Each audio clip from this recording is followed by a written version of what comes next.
Yeah, and it's like, if this virus is like the flu, like everyone's saying, it'll come back seasonally, right? So we're going to need a vaccine here eventually.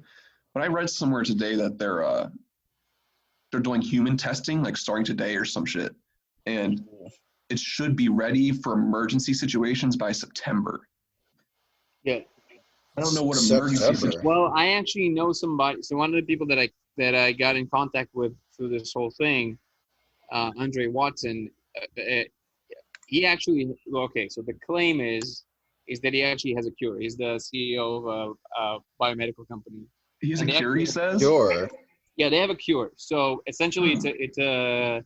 If you're really interested, I can just email you some information about it. It's really interesting. It's essentially nanotechnology. It's like a nanobot that it's like a scalpel, and that it basically just holds it prevents the RNA of the virus to actually get in. But what's interesting about it is that they're saying, and he's not a hyperbolic person, so he's not like he's a very serious dude, and he's saying that it's being blocked. They don't give they tried to do like the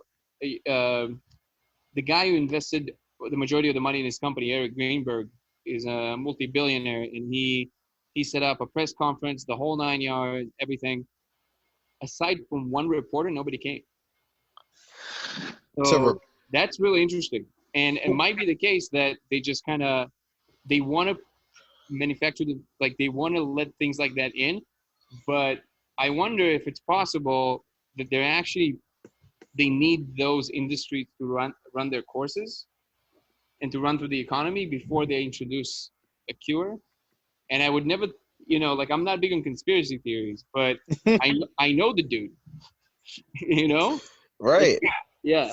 No, I understand what you're saying, because there are people I assume you've heard that thing where we have a cure for cancer, but they're not giving it out because of how much money doctors make and hospitals make from just treatment, like chemo itself, probably, I don't know how much it is, but it's probably so expensive in general, And if there was a cure for cancer, then there would be no need for any treatments or any,